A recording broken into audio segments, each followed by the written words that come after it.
TFR Network, CFR Sports. Good day, good night, all. Trustfully, everyone is well. Sun is kind of shining. We've had some rain, but Anna Nutton, returning guest, special guest, a man of multiple talents. The Jedi, the one and only Akonne Wanliss. What's the deal, man? What's happening, champ? What's popping, bro, man? Long time, man. It's see you again. I got something to show you. Jeez, come on, man.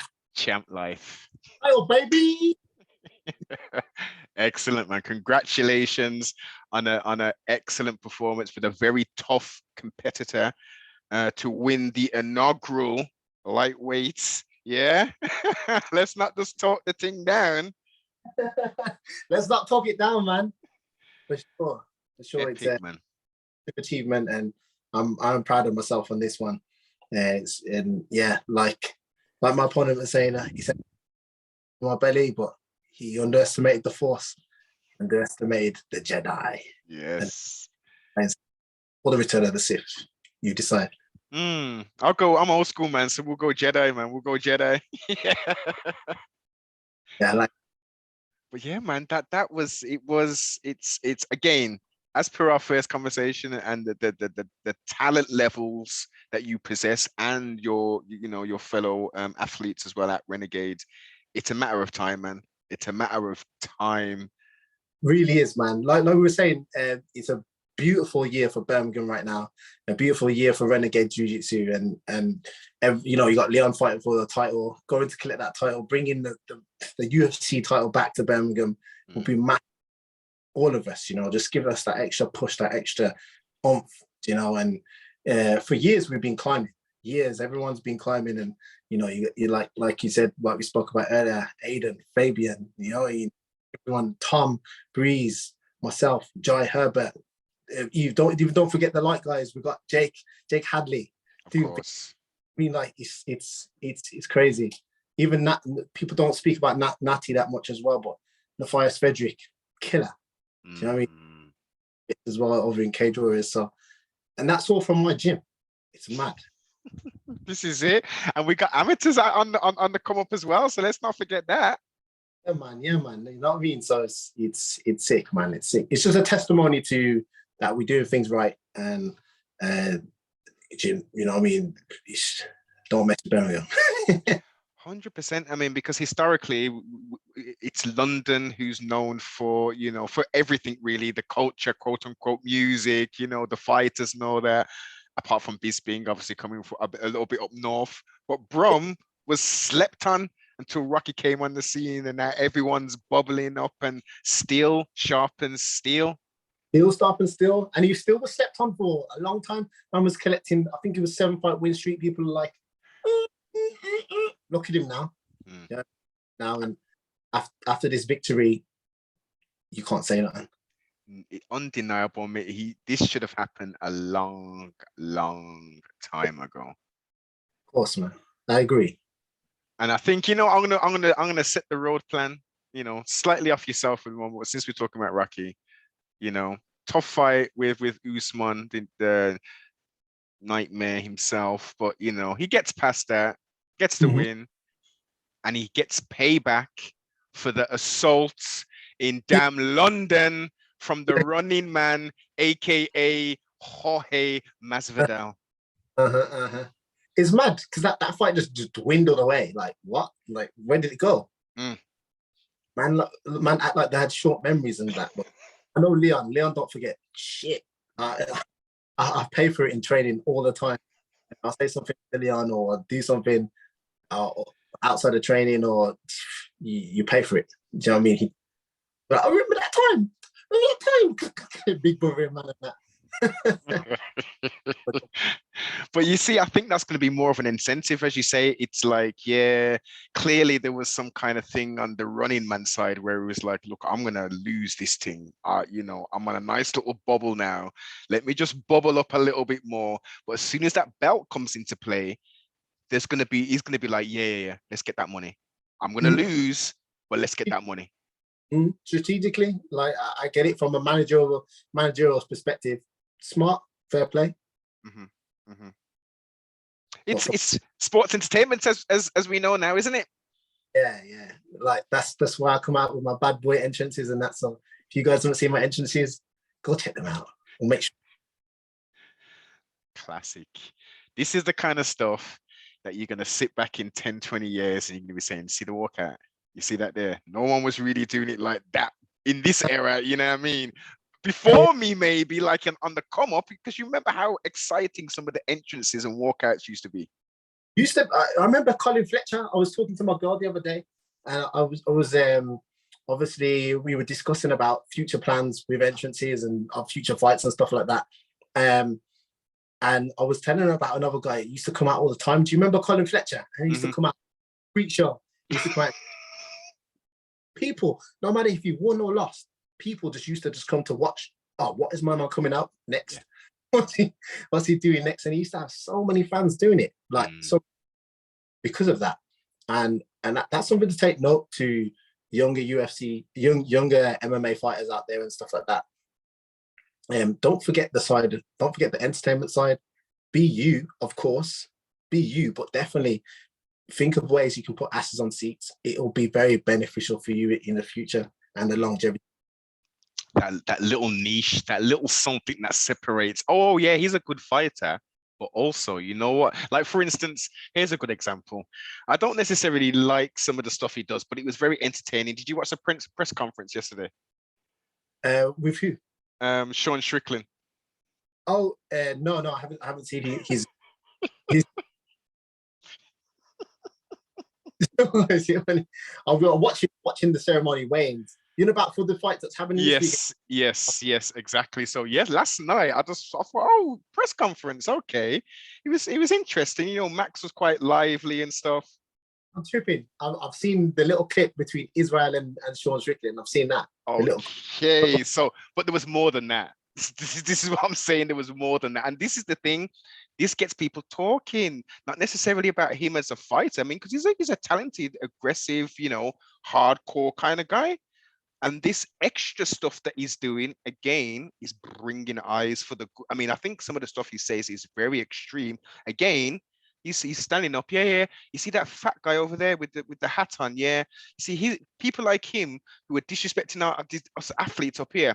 If I was out in the streets walking around, I'd catch a body, man. Yeah. No way. No filter, man. Speaking on that though, I don't know what do you even call them? People who cuss from the sidelines or they got an opinion from the sidelines. That pisses me off too. Actually, you know what I mean? Like when, like you said, some fat man sitting on the side or something. Yeah. Just somebody who don't fight. You're not in the fight game. What you're talking about? Oh, well, just get up. It's easy with the right hand. Or you see it with football all the time. Oh, we missed the goal kicking. You could never do that in your life. Enjoy it like a fan. Don't offend the athlete. Yeah. Don't offend the athlete. Enjoy it like a fan. Have respect for him. Simple as that. Or if he gets pissed off at you, what do you expect? This is the thing. I mean, as you say, with football, it's a little bit less different. But when we're talking about boxers and mixed martial artists, how on earth do you have the goal or the tenacity or anything to try and say anything of that kind of, that is, well, because you're safe behind keyboard warrior, isn't it? Yeah. Safe, or your keyboard, you're safe behind the screen.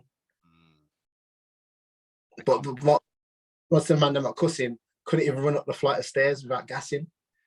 Tell me about it, man. Tell me about it. It's a society has been bred into this, unfortunately.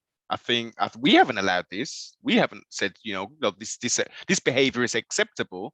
It's been promoted and allowed, and it's kind of it's just creating more division. Like, this isn't how things used to be. Of course, you can have people like, that was, come on, play better, or come on, you should have won, that kind of thing. But the disrespect, that's what's a bit like, come on, you're pushing the boundaries here. Like, okay, I spent 1,000 on your Akon, your loss.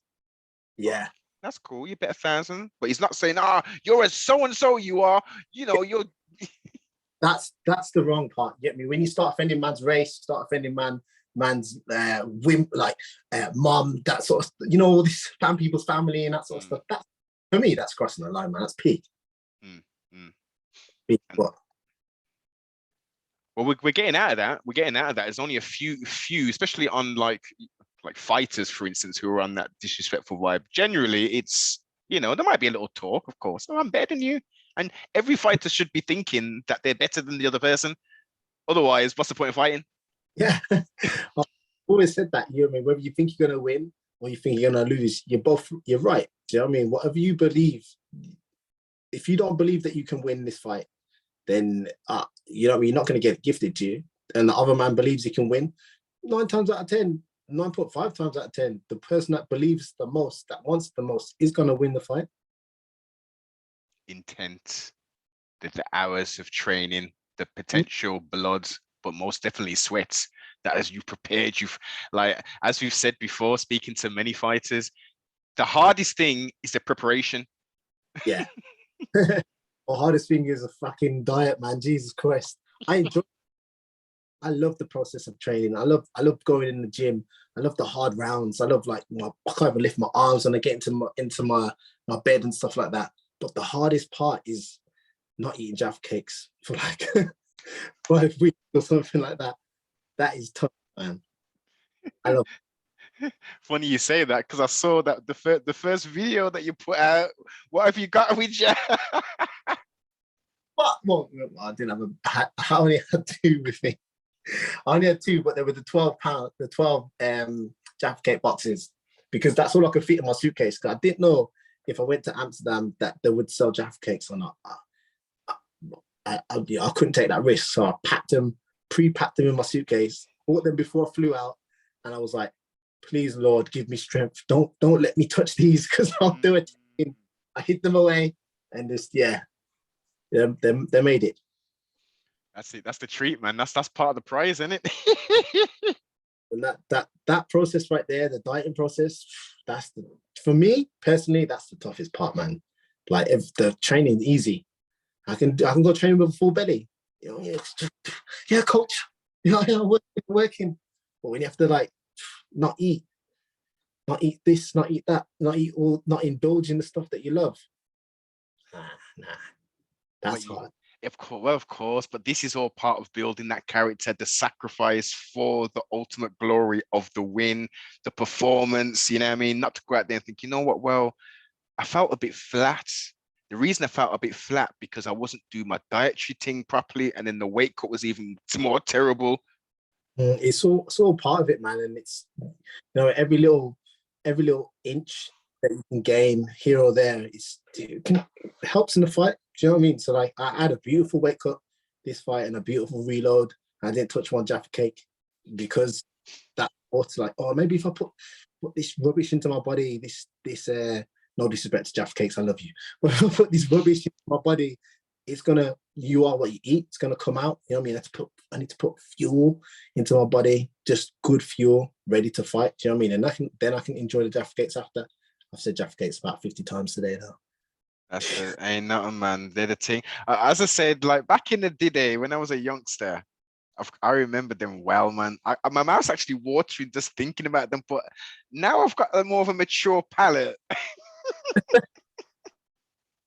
I need a little bit more still. This is a bit too processed still.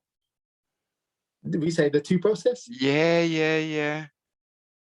I didn't say they're healthy. Oh, yeah. I just said I love them. I'm yes. just a bit obsessed with them, innit?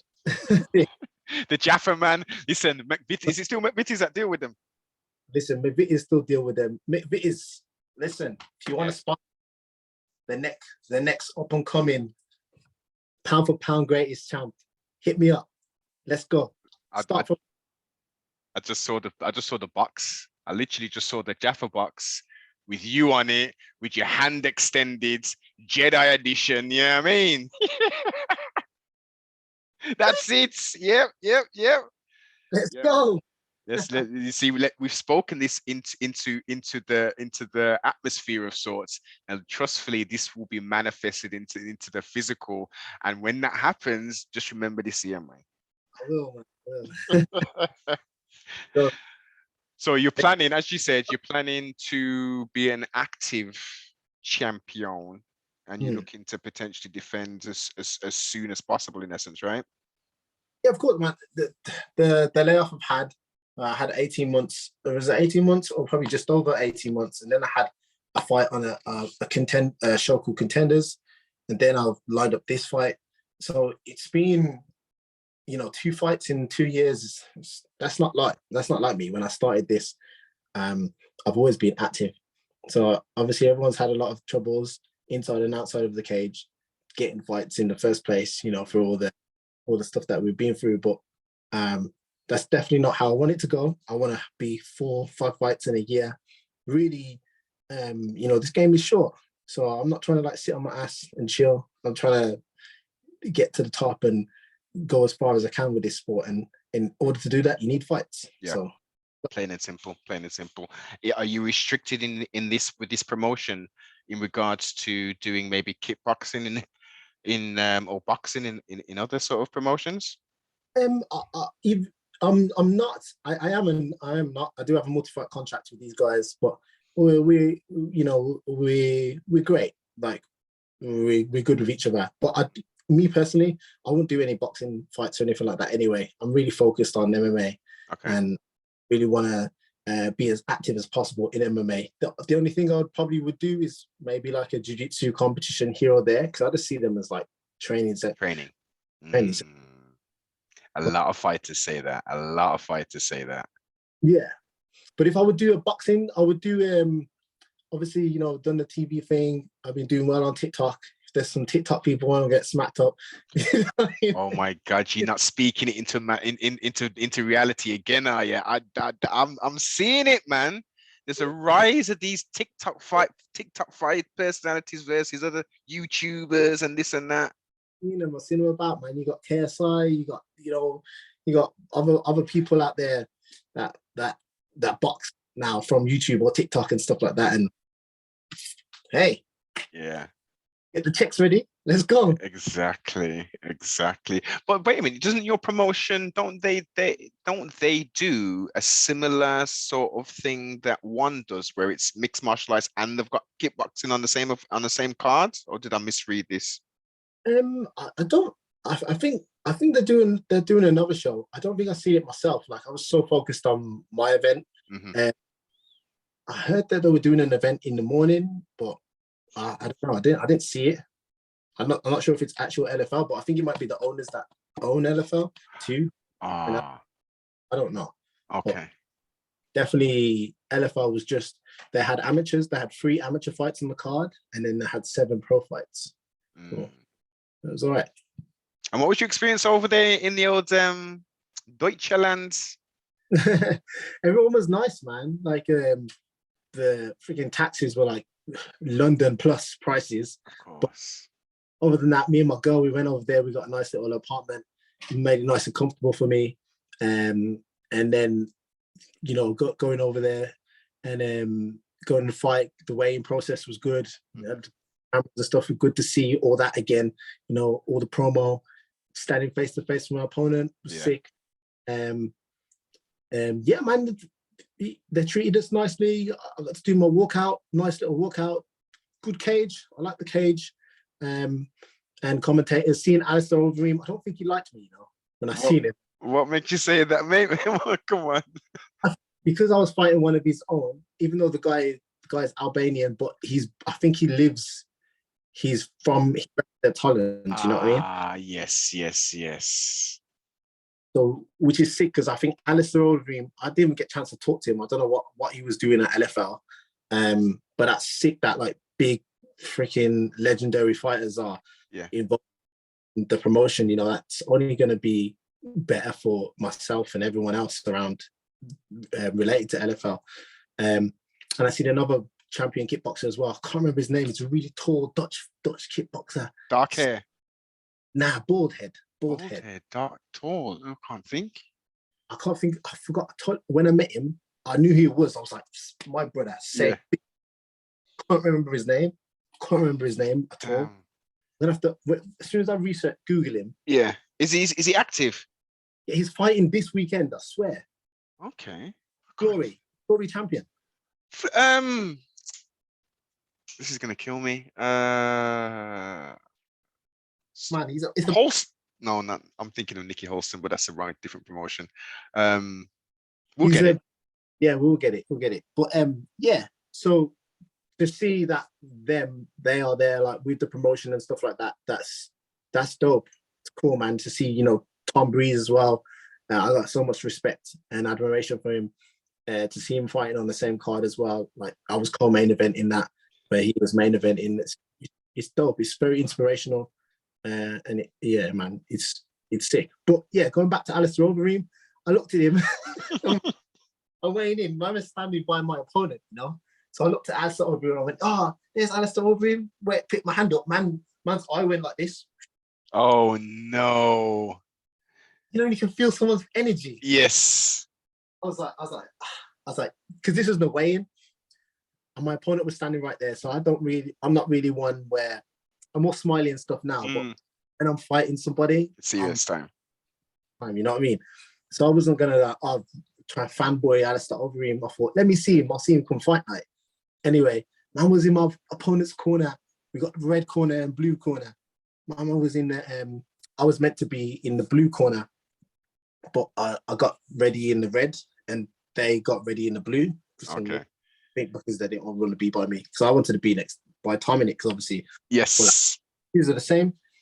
So yeah, but Alistair Overeem up in the other room, and I'm thinking, yo, my man's really backing his boy in it. fully on this thing. I was like, all right, cool, safe. You get me? Like, if you don't want to be friends with man, and that was it. I didn't see him. I took his boy out. I think I don't know what their relation is, but other than must be the same countrymen or something. And let's roll him. That's dope. Damn. And how crazy is it that you both win the strap via guillotines? Yeah, ham. It just, we're putting in work, innit? Like, is that going to become a what's called a special move of the gym? any The gym, we just help man out. Nah, I like it. I love it. Like, I like how diverse, since I've been at Renegade and since I've been working with Tom Breeze and everyone down at the gym. I like how diverse all my games come in, and I got some submissions now in my game, being a striker myself. I love that. It's great to see the progression, you know. And you've even got mans from up north and from down south coming to train at Renegade, right? And didn't Johnny Walker come over? I didn't see him. I probably wasn't at the gym when I don't think he came down to our gym. I'm not sure. Johnny Walker.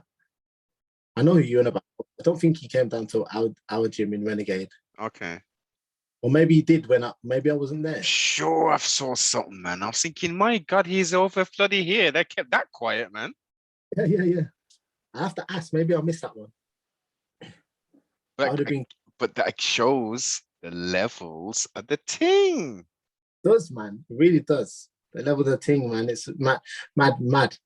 It was good to see what's his name? He was in featherweight, and he fought Dan Hooker. Okay. Dan Hooker. What was his name?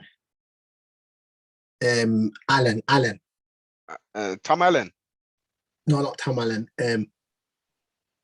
His name Tom. Is it Tom with a mustache? Mustache, yeah. Yeah, man. The guy from up north, right?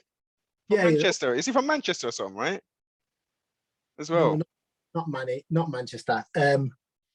Oh, is he further than that? Is his that first name Tom? I'm sure he's Tom Arnold or some shit, or Tom Allen, or maybe Alan Arnold, maybe. Oh, yes, him, Arnold. Yes, I'm crazy with names, man. Everyone knows I get mess up people's names all the damn time. Arnold, yeah, Arnold. It was sick to see him and train with him down at the gym before his UFC fight against Dan Hooker, and put on a performance like that. That I just came back really properly into full-time training then, and that gave me some confidence leading back into there, because I put in some rounds in with him in it. Yeah, sick, man. Just to see the levels, you know, there's so many people now getting into the UFC from Birmingham and stuff, and in Bellator, doing bits in Bellator. You got Fabian like third in the world now. You know what I mean? Third or fourth. And to get that name on the record, the Dragon, come on. Dope, man. He's so sick. It's what dreams are made of. We dreamed about it when we were kids, and to see it all to come to fruition it's dope, man. It's great for everybody in the community. Definitely, and you're definitely inspiring people, man. Everyone from that gym is inspiring someone in their own little community and the bigger community as well. And they're not even just here in little old island of England, you know what I mean? Across the world, man, people are looking, saying, that's me, that is. You know what I mean? Or I could be that. Yeah, it's dope, man. It's absolutely dope. Inspiration. As we wind this thing down, let's switch to your movie star career and stuff, man. Your acting and your TV stuff, man. What's going on with that, Mr. Multifaceted? It's the multifaceted. Well, I went on a TV show, and then when I came back, I think last time when I spoke to you, I wasn't a signed model, so I got signed to Nev's modeling agency, a massive modeling agency down in London. I've done a few things with them. I worked with Whitney Gin, and I've done like a few like modeling bits here and there and stuff like that. But I'm telling you, the modeling life is a grind, bro. I know. It's long hours, boss. It is a grind. So like, I only really do like shoots. Like, I probably would have set up a shoot after this fight, if it was here and there. But I don't really cast myself. You know, like all the aspiring models out there coming out in front of a camera, you have to go cast. You have to like make sure your hair's done all the time, hairpiece and stuff like that. But no, it's great. It's been a great experience. It's probably one of them chapters in my life where it's definitely coming to. It's like a hobby for me, you know. Fill the time, do something new. Something on the side, but I've done it, and on social media it looks great. You know, looks amazing. Definitely. I mean, look at Luke Rockhold. Yeah. Come on, man. Then you could be the next face of whatever, and still do the thing. Yeah, man. Exactly that. So, you know, the world is your oyster. The opportunities are always there. So grab them with both hands while you can, man. Indeed, and keep your options open and explore the options as well. As you said, you dipped your toe in as a hobby, kind of. Let me see what this experience is like. You know, it's there as a fallback. Like, actually, you know what? Like, for instance, if you've never done it and someone came to you with a real big opportunity, you'd be like, I'm feeling it, but I've never done any kind of song like this before.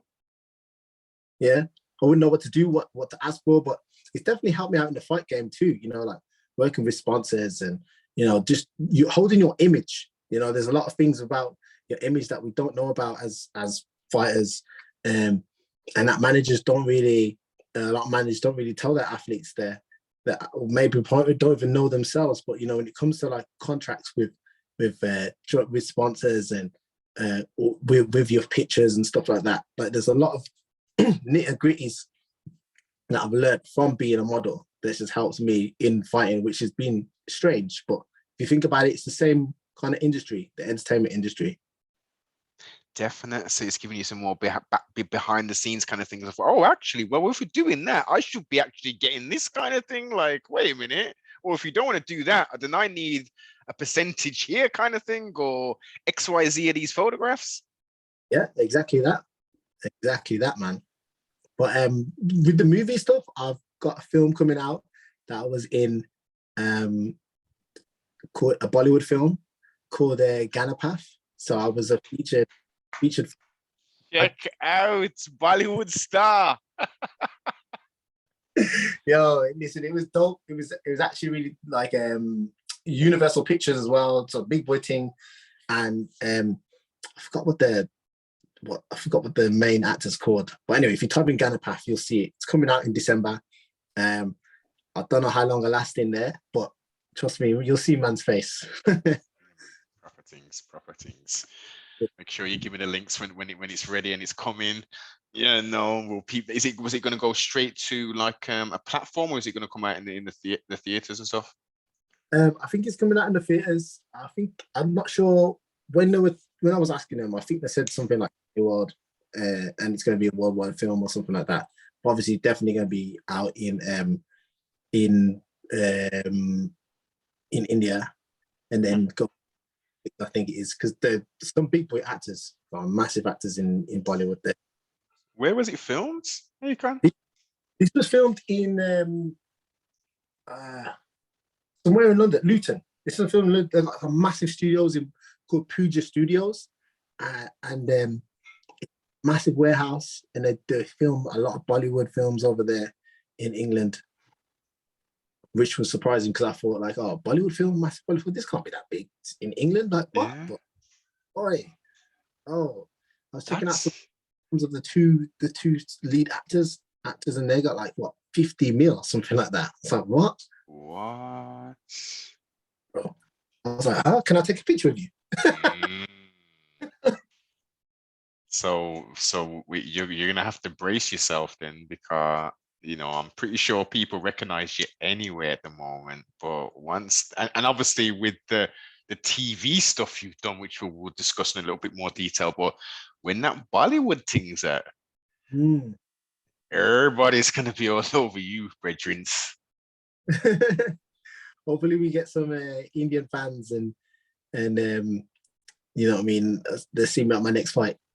This is it, and that's what it's about. It's getting yourself out there, exposing yourself. I mean, you can't be. I mean, you can if you want. I mean, there's plenty of fighters who are just quote unquote one trick ponies, and they do is train. They'll do a bit of promo on Instagram, maybe do a few interviews. Outside of that, fighting's their game. But if you can mix it up, you can really draw people into kind of number one liking yourself, but then also falling in love with the beautiful art of mixed martial arts. Yeah, combat sports. That's what it is, man. You just got. I just believe to be yourself, and enjoy your life. Do you know what I mean? Like we only get one life, so enjoy it as much as possible. Obviously, if you want to make sure that this is your bread and butter, that this is something that you really want. If you want to go to the top, but you can still enjoy life doing that. Look at me. Yeah. Always with a smile, Regents. Always with a smile. That's what I love, man. The energy. Until it's fight time, obviously. Definite. So, moving on to the TV thing, which I've been very much watching. I binged on it last night. I got up to like episode 4 and stuff. Davina McCall as well. Salute, you know what I mean? Legend in the game, and an excellent concept. When I saw it, like I kept on seeing this hashtag, and I was thinking, because obviously they wanted to do some additional research before for our catch up, and I just kept on seeing this hashtag come up, and I thought, what's this? And I clicked on it, Channel 4.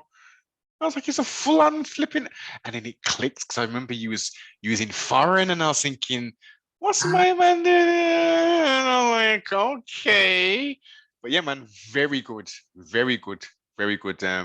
Little something that they've put together still. Yeah, I enjoyed watching the show myself. I thought it was really funny watching the Brits struggle to speak Spanish. Yeah. Some worse than others. Yeah, some worse than others, man. But it was a really fun process. We got treated like kings and stuff there, man. Views every morning waking up was just stunning. Like it was like I was in a CG world, man. And yeah, great experience all in all. That, as I say, don't spoil it for me and tell me what happens or anything. But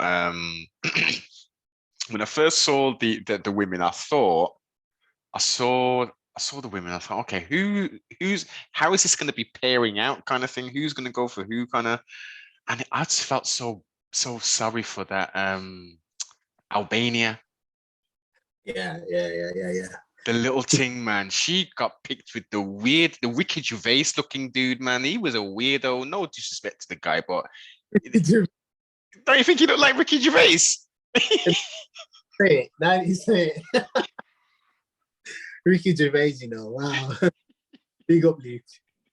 Yeah, man. I guess maybe he was just a curveball that they wanted to throw in there, but he just it just didn't seem like, of course, you're in there to do the thing, but then you can't say, yo, well, I'm not really down with none of the Spanish things. I like the Brit thing. You know what I mean? Yeah, I raised my eyebrow at that too. I was like, come on, man, play the game, innit? Mm. We're not meant to fancy our own, but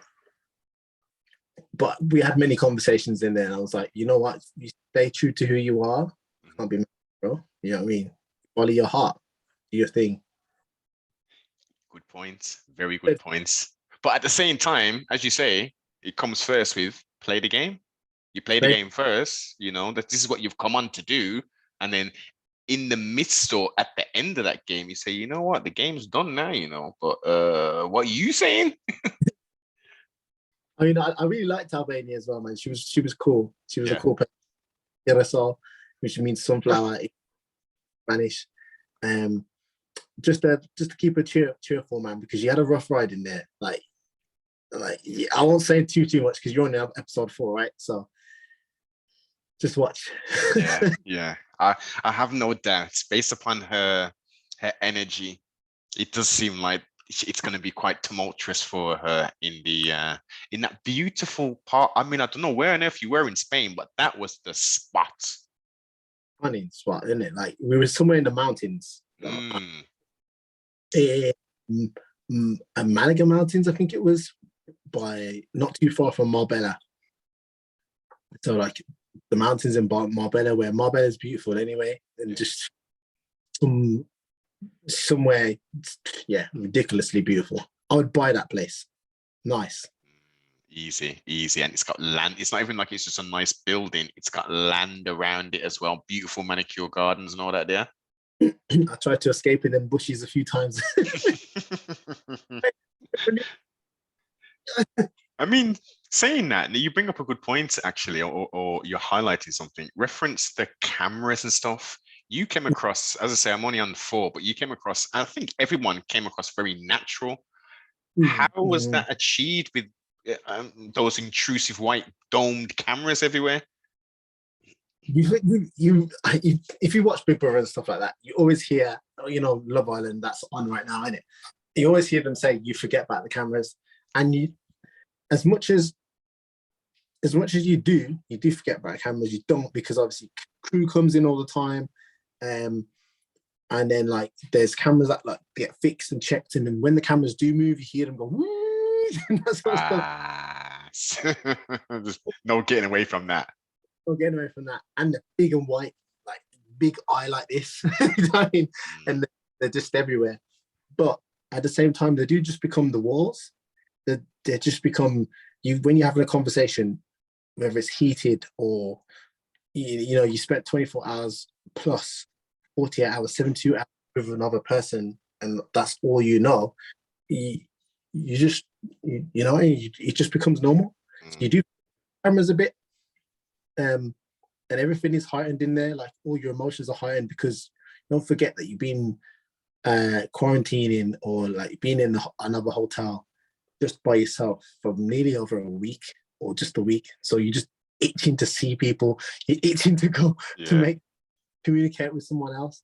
So by the time you get in there and you go into that bubble, the cameras are just walls, man. They are just another extension of the whole experience. I guess if now times are a little bit different without those measures in place, I guess it would have been a lot easier for you because it wouldn't have been a week before you actually getting onto the property. Yeah, I took it pretty easy. I was working out every single day inside the hotel. And I had a lovely chauffeur. Not chauffeur. What was the word? Not chauffeur. Chaperone? Chaperone, that's it, yeah. I had a lovely chaperone. She came and see me every day. And we went for like little walks, like we were allowed to go out for like one hour and stuff like that. And I wasn't trying to eat out really because I wanted to go and shredded, looking lean, you know what I mean? So I was cool, man. I was cushy. Could order food, literally three course meals 3 times a day to the restaurant, from the restaurant to your hotel room. Like, king shit. You were good. You were good. What to worry about? Well, the young señorita did refer to you as a king multiple times. So yeah, no, she recognized the dilly. Real recognize real, innit? Exactly, exactly. As I say, thoroughly enjoyed seeing the experience, not just from yourself, but from everybody. I think the concept is really good. And if that can become, I mean, do you know if there's a second series planned and stuff? I don't know. Like, I kind of lost contact with them. Mm, Into fight camp, and um, I'm not sure if they're doing a second one or not. Depends how good the first one went, and we'll yeah, see. I I would think like. It'd be great to. It'd be great to see it. You know what I mean? Develop. And stuff. 100% because you could translate that across to to Italy, to to Africa with all the various different languages and stuff. That could be like a real big franchise in essence. Yeah. Really good. It's a great idea. The idea is Mm, sick. 100%, 100%. So as we wind this day down, sir, future plans, man. What we thinking outside of defending that belt? Like, let's manifest your next 2 years of reality. Yeah, man. Yeah, and so obviously I want to be an active champion and defend my title many times. I got a 4 fight contract with these guys, so that's 1 fight down. So that's 3 defenses Yeah. and some going there. Um, but then yeah, like outside the cage, I definitely want to expand on the public profile and stuff like that, and maybe shoot out. Let's go, let's get that little endorsement. Let's get a little meeting together. My eyes are set on you. Yeah. So, but really, I don't really have any other focuses other than fighting over these next 2 years. Um, it, there may be like a shoot here and there.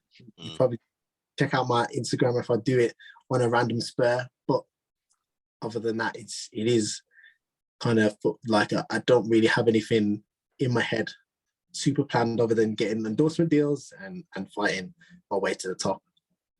That's what we like to hear. That's what we like to hear. Um, in a couple hours, we're gonna have a UFC event. Okay. Mm. Yo, oh my god, I've been excited for this. Her favorite fighter now is Israel Adesanya because like he's one of my favorite fighters and I've been gassing him off, you know what I mean? Him versus Jaron Kennedy is gonna be a bad boy fight. I see Israel coming out and winning this with cage control, just controlling that distance, his dangerous strikes. I don't feel like Jared's not going to be able to hold him down. I feel like if he does fight like Costa, he's going to get stopped. But if he wrestles, if he wrestles Izzy, then he could catch Izzy. But I don't know. I don't think he's going to catch. Me personally, I don't think he's going to catch him. What do you? I think, as you said, the cage control. If we see a vintage Izzy performance, then yeah. But I think Cannonier's got number one. He's got the power, and the powers, as we can see, has translated all the way down from heavyweight all the way down to where he's at now, middle. The wrestling is dramatically improved as well. The striking has gotten a lot better. I think if Cannonier can present a full rounded attack and not just talk about striking, even though we both love striking, mix it up, make him think, well, what's coming next? Are we striking? Are you going to try and take me down? This is what he needs to do. And tire him out. That's what he needs to do. He needs to tire him out mentally and physically with having to get back up. And number one, and this is for every single fighter, chop them legs. Yeah. So that's the key. When you say chop them legs, Israel's gonna chop. Israel's gonna chop Jared Cannonier's ankles to next week. Oh my god! You see now, Izzy chops his leg kicks. Yeah, turns into them. Nice. Yeah. Fake. Oh, beautiful. And I don't see Jared having the skill to nullify that or beat Izzy on leg kicks and stuff like that. So even the stand up, you don't want to be standing up with Izzy. I don't see Jared standing up with Izzy. I'm sleeping on Jared a little bit because I'm such an Izzy fan. But if he does hold of Izzy and slows him down, beats him up on the ground and stuff like that, that's what I see the key to victory for Jared Kennedy, because he's so strong and powerful, but so was Costa. Costa's powerful too. He is, but you see, with Costa, he hasn't got the gas tank. And No. Costa is one-dimensional. He's a striker. He's allegedly a black belt, apparently, so they say. I'm sure. Yeah, jiu-jitsu black belt. Yeah, When have you seen that being demonstrated? he's a like a brute. You know what I mean? Exactly. Yeah. And Costa's good. I really like Costa. I don't think he won the fight against Yoel Romero. I think that was a very close fight. Yeah. But I think Yoel did enough to actually get that decision. But no, Costa's good. He just needs to get if he can get his conditioning in check and become a mixed martial artist, he could become a champion. Yeah, he really can. He's got all the skills.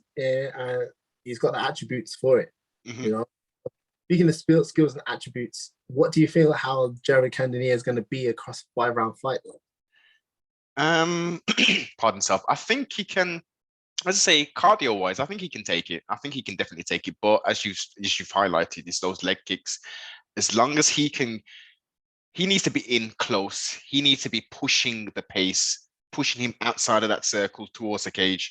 He cannot be on his back foot in any sense of the word. He needs to put a high guard up, put his leg up to defend against the leg kick and offensively attack. No stepping backwards. I mean, that's what Costa did though.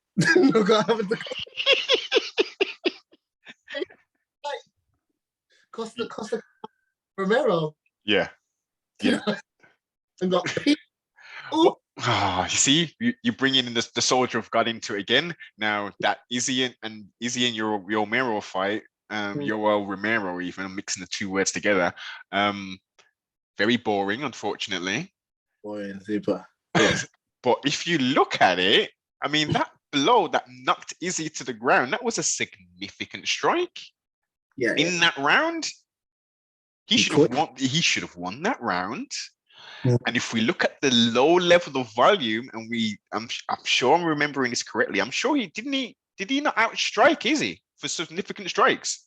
Ooh, I'm gonna watch that fight again. I thought I can't remember. It was a weird one. Victory. Madness. But salute to Izzy. I think he's been an excellent champ. I don't think his last couple of performances have been the best. I think the early run and then when he got the title was excellent. I don't think his performance. I think he's fighting a lot more safe now. Yeah. As a champ, as the champ, as you should. But I want that flair, man. I want that flair back. Not just the little hand gestures and the little stuff. I want to see the moves, the shit. Like fucking. Do you see what he just did? Yo. Well, in the lead up to this fight, he's been talking a lot about that. He's been talking about how he wants to perform. He wants to put on a performance. And he's like, fuck the belt. I just care about putting on a performance. So what you're saying is bringing back the old Izzy, innit? He's bringing back that I'm here to perform. I'm here to piss all over this cage and show who's the boss. That sort of vibe. You know what I mean? That's it. If that type of Izzy does come, good night, Cannonier. Yeah. That's almost a guaranteed. So I don't get it. Who do you think is going to win? Jared or if you can remember, I love underdogs. I love an underdog. I think just based upon Izzy's performances, I think he should win.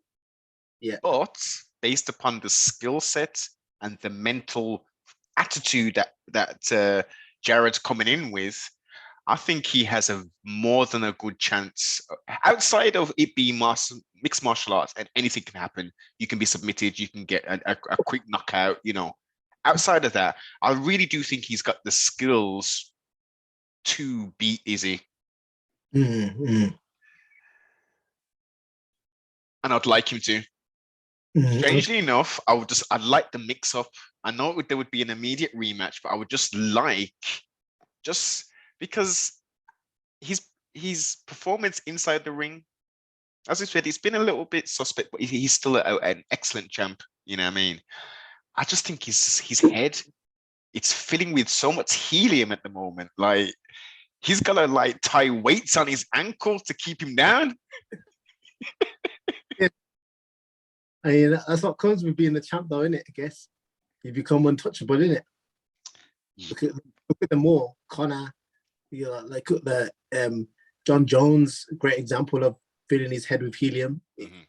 Crept to the outside of the cage. Was he always like that? Who knows? Don't know him personally, but you could say it was him.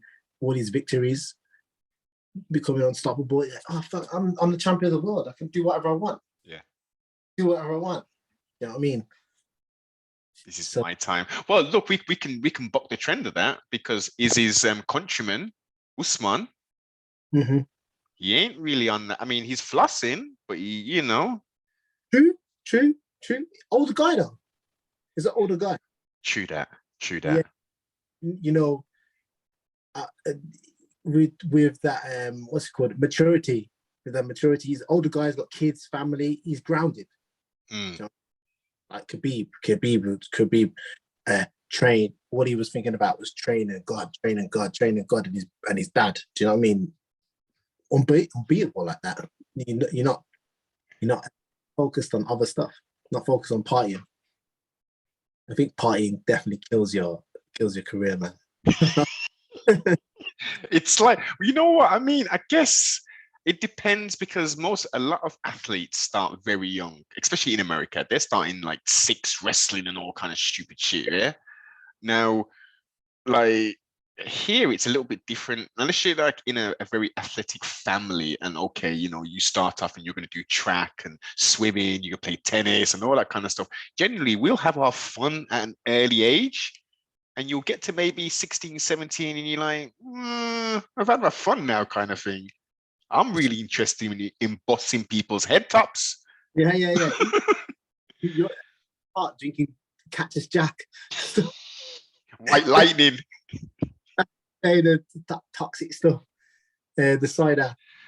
And then when you get older, like me, I drank for time. And then I was about 21, 22, something like that, when I was like, oh, I'm done. But I started, I must have been like 16 or something like that. Bits and bobs, yeah. And then went ham when I was like 17 to get into clubs. You could just about get fake ID and all that sort of stuff. But I ain't gonna say a word, sibling. Do reverse the years. I'm 30 now. Can't come back. Get me? Any. Let's protect the innocent, man. This is a hypothetical scenario. 18, yeah. When you turn 18, you go. This is the one, yeah, man. You got a little bit of bum fluff, as they call it, on your chin. You're like, yeah, man, I can come in, man. Let me squeeze in. Well, it's probably like you said with Americans, they have to wait till 21, really, isn't it? Yes. That one. So maybe they do go party, like especially John Jones. He was a young champion, very young champion. So his life would have been like focus, and then just gone ham with all the partying, and then one thing led to another. But if you think about it, yeah, yes and no, because he's got a very long-term wife with multiple children. So like, there's partying and there's partying, right? Again, man, probably he had kids young, right? Sure, he had kids. Yeah, I'm sure he's got like 3. He's got 3 daughters, apparently. So again, man, the beast must have had to be let out at some point. You know what I mean? Yes, indeed. As you alluded to earlier, I think this is part of people's character, and the alcohol and success brings out that just a lot more kind of thing. Yeah. Alcohol definitely. They say alcohol takes you back to like knocks you about 10 years when you get drunk or something like that. I wouldn't be surprised. That's why I try. The most you'll see me is tipsy, and that's real easy. I'm a lightweight when it comes to alcohol. So I'll try and stay away from that stuff. I'm too much of a lightweight. This is it, man. Like a pint, you couldn't deal with a whole pint, could you? This is it. I could. I'm 200 milliliters. I'm done. Cheap dates, man. This is what I'm talking about. Need water for the rest of the night because I'm a mash up. Yes, just lean tough, just your teeth are all tingling and stuff. You're like, I can't drink no more alcohol. What do you mean?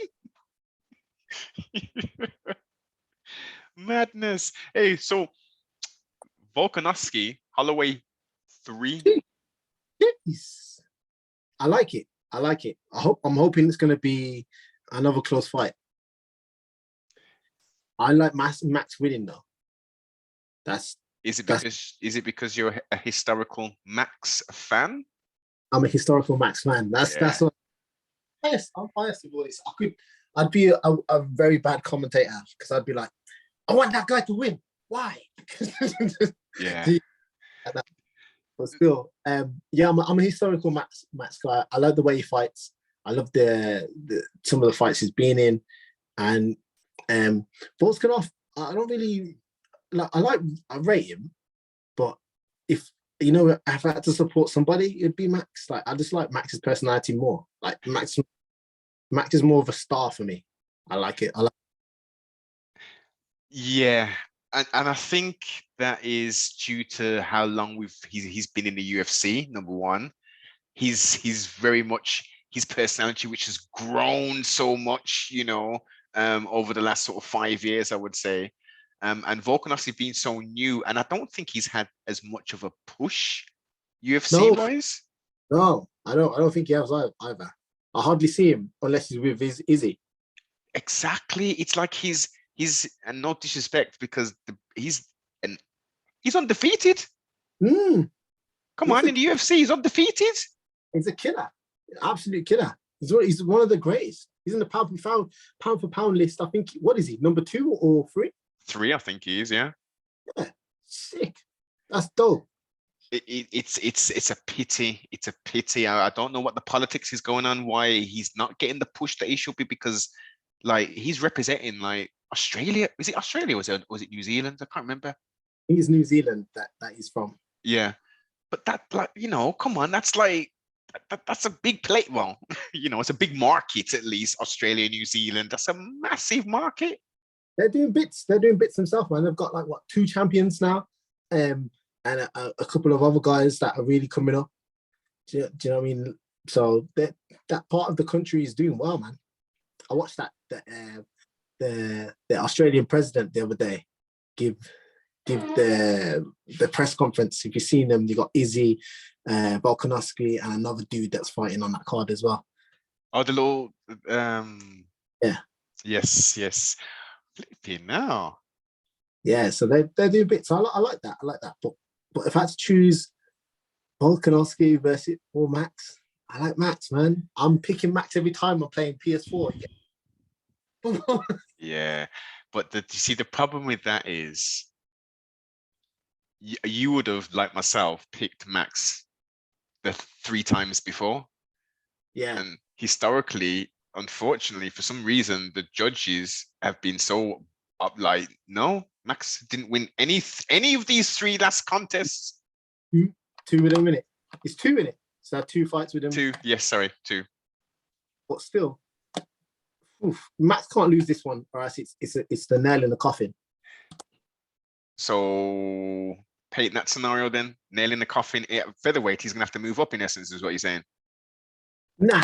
He'll still be number one, but always will be he'll always be number 2 to Volkanovski. Okay. You know what I mean? Just because I don't see anyone else beating Max in featherweight. There are some contenders, man. They just haven't had the enough fights yet. I would say there's, especially from that Eastern Bloc, those Daggy guys. There's a lot in that weight class, yeah, man, who are just Again, full mixed martial artists with cardio for days for some reason. These guys, I don't know what's going on, but the UK and those daggy guys are putting on some, and actually the Polish, they're putting in some flipping work. You see that last week, Gamrot versus Taryukian, yes. You say as that's nice. Taryukian. That was a nice fight, man. I was having a close look at that, being a lightweight myself. Yes. Always invested in fights. But who did you have for that? Because I actually had Sarukian winning it, even though Gamrot did his bloody thing. I thought he only won 2 rounds. Ooh, you know what? I was saying it's so close. I didn't even know. Like, again, like me and my girl just sit down and watch all these fights, and we were watching it again earlier, and I was like, I don't know who won that. It was super close. It was. I'm not mad. I did think, to be honest, I did think Tusu, how do you say his last name? Sarukian won it with the kicks. Yeah. That's maybe what I was thinking. It was the kicks, but what lost it for him is because the latter 2 rounds he was gassing and he was constantly going for these takedowns, and it was like, come on, man, you need to just keep on striking. Yeah. And Gamrot got his back. That's scored. I do think that scored better than a body kick. And it were nasty body kicks. It were nasty body kicks, but it's still just one strike. Yeah. And it didn't really show, except for one of them that hit Gamrot. Gamrot went running a little bit, had to take it off. It showed damage. Do you know what I mean? Yeah. But those two, right hand nicely. You know what I mean? So it was all right. Speaking of kicks, my opponent, he's a Taekwondo black belt, man, and he threw about 3 kicks in the fight, and he came quick with them. Nice snaps. I know you have you seen the fight yet? Yeah. Yeah. Yeah, man. Good.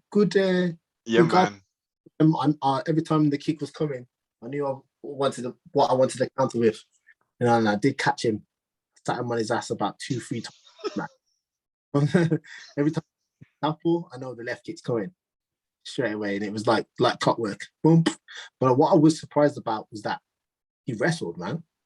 Like, this guy didn't want to strike with me. He wrestled, like wrestle from the get-go, just whole round trying to take me down.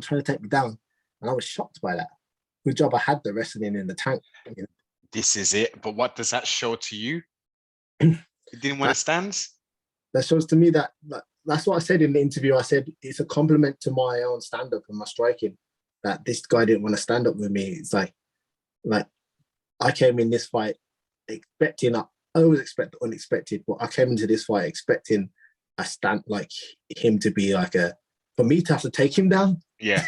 If anything, yeah. But if he sets up his kicks nice and, maybe, he's got really good striking, I'm not going to keep it even on the feet. I'm going to look to take it down. And maybe that's what he was thinking. He's probably thinking, well, Akonne's a good striker. Let's not make it even on the feet. Let's try to take him down. But didn't do his research well enough, did he? He didn't know. Man. That is I guess you got copies of that, innit? You got that event at the event of the fight. Yeah, I got the fight. Yeah, man. That's what we want, man. We need a little someone to do some of that magical artwork on the old boob tube and do a little highlighting of that something. We do. I was thinking, I don't even know who to reach out to, but maybe you can message me a few names. Yes. 100%. Yeah. We need some of that, man. We need some of that content. I'm not a master with the video widgetry anymore, unfortunately. I would volunteer, but we'll sort that there out, man. Most definitely. Anything else that's jumping out to you on this 273 card? The Sean O'Malley fight. Munoz, yes. Munoz, that's an interesting one. Do you think he can step to the plate to the top 10 fight? Based upon his reach and stuff, and he's got power. He's definitely got power. I Yeah. think he should be able to. I think he should. It's not going to be easy, as his last opponent showed, who was just getting blasted up in his face, and he was just coming back for more, and he wanted more, and he wanted more. I think Herb Dean was refereeing that fight, and I think he could have actually let him go, but I understood why he stopped it, because he was taking a fair bit of damage. But based upon that, and he's nowhere near, no disrespect to the opponents, I can't remember his name, but he's nowhere to the level of Munoz. I No. think Munoz has got a suspect chin of sorts now, but I think he's just got the experience, man. And if he can implement that low calf kick game plan, keeping tight, not letting him use that reach and that range, I think it's gonna be a close one, man. Didn't Sean O'Malley got stopped with calf kicks before? Yes, indeed. Interesting. And no one seems to want to really exploit that. No, you get me? I remember watching that fight, man. He got stopped with him as well, I think. That was early on in his career, yeah. I think it was his second or third fight or something like that. Yeah, I remember that. Because if you remember, the fight before, I think it was Tyson Nam or something. He did the same thing, and he was literally on one foot, and he didn't continue. And I think Sean O'Malley ended up winning the damn fight on one leg. Yeah. Mad. Fight IQ. Guys, oh man, like Sean O'Malley looks massive for that weight. Big dude, man. Like what? It's crazy. But it's like me. When I see myself, I'm like, damn, I'm a big lightweight. You are a big lightweight, that's why. But you've got the genetics, and you got the genetics, and you're able to do it in a sensible. You know my thoughts on weight cutting. I think but you're doing it the right way, man. You don't look all crazy as well once you've had the weight cut, so it's all gravy. Oh, mad. Yo, listen, you're gonna hear some juice right now, yeah. Shout out to my nutritionist that disappeared. Bruv, imagine this now, yeah. Imagine, you're gonna hear some tea, bro. I'm working with, I'm shouting his name shamelessly, bro. I'm working with Mr. Sport Nutrition, yeah. And where am I now? I'm about to fly out to Spain, do something in Spain, finish off my camp in Marbella. Message him. I'm like, I lost your number. I got a new phone. Lost your number. This is my fight. My next fight. Blah blah blah. Let's start the plan. So I think this is like 5 weeks. 5 weeks out. I messaged him. Or 5 or 4. Enough time. Yeah, bag of time. Man doesn't reply back to me for about a week. And I'm like, okay, cool. I don't need to start my cut yet. I'll probably need to start next week because I'm like 79 kilo. Kilo, Anyway, now man messaged me back saying, yeah, of course, I'll work. Yeah, we'll work again. I'll work with you. So confirmed that we're working with each other. I said, bro, I haven't got your number though. Send me your number, innit? Don't reply back to me for another week. Man was giving me third class raw mail responses. Like, what's going on with this brother? I'm like, I'm not gonna like switch and find another person because you already said that you would work with me, innit? So I just held faith because we've done like 4 camps together, 4 or 5 camps, and I just held faith that he would come through when it was the crunch time. Anyway, crunch time come through. Man sent me through his number. I'm like, yeah, God bless. Sent him through all the necessaries that I needed. My man disappeared again. I had to go through the whole of fight week, the whole weight cut, everything all on my own. I done it all off the old plan. I done my weight cut myself. I done my reload myself. Hear this now. Man messaged me, I think man messaged me about 3 days after my fight, after I got my belt. And then pick it up. Man messaged me 3 days after I got this belt, yeah. Man texts me saying, I'm on, what did he say? Man texted me saying, what is it? I want to know remember exactly what he said. He said, man texted me saying, I'm working on you this week. Something like that. I'm working on it this week. He'll get it by the end of this week or something like that. I don't know. Something along them lines. Blood, I got the fucking. What the fuck? What the fuck? Bro, could not believe it. So shout out to Mr. Sport, yeah? Yeah, man. Mr. Sport, we linked up with Marty and Duck, jumped in the old DeLorean and shit. Bro, I could not believe it. I could not believe it. But it's very uncharacteristic by him. I had to say that, you get me, but still shout out to Mr. Sport, you get me? Yeah, man. Well, Most High had a plan. And within that plan, Mr. Sport wasn't involved. So Sport wasn't involved, man. So, the opportunity was there, man. The options were given. I'm looking for a new nutritionist now because that can't swing, you get me?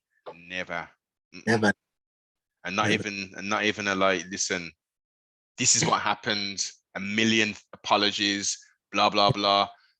Moving forward, this is the flex, this is the thing, blah, blah. Yeah, doing business, this is, that's not how we do business. No, it's not. You know what I mean? You just could have easily turned around and said, yo, I'm too busy or something like that. You know what I mean? Especially when you go for a fight, you're a serious thing. You know what I mean? It's not no I'm going on holiday. Exactly. Yeah, just give me some stuff I can take on holiday with me. No. This is like your physical health that we're dealing with now, man. Exactly, my career. So you're messing around with that. I can't trust you anymore. So calm. But other than that, blessed. Man, he was sick. Did the thing. The team, man, got the title.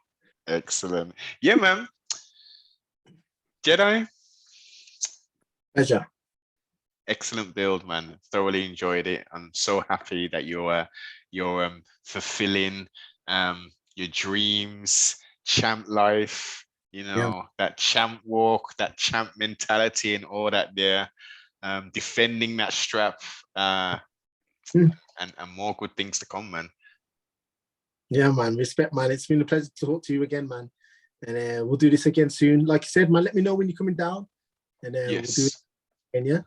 100%. I'll make sure I put the links below in the description to the Instagram. Make sure you go over there, check it out. I'll see if I can put a link to the actual fight or something. You can still get the replay of that as well.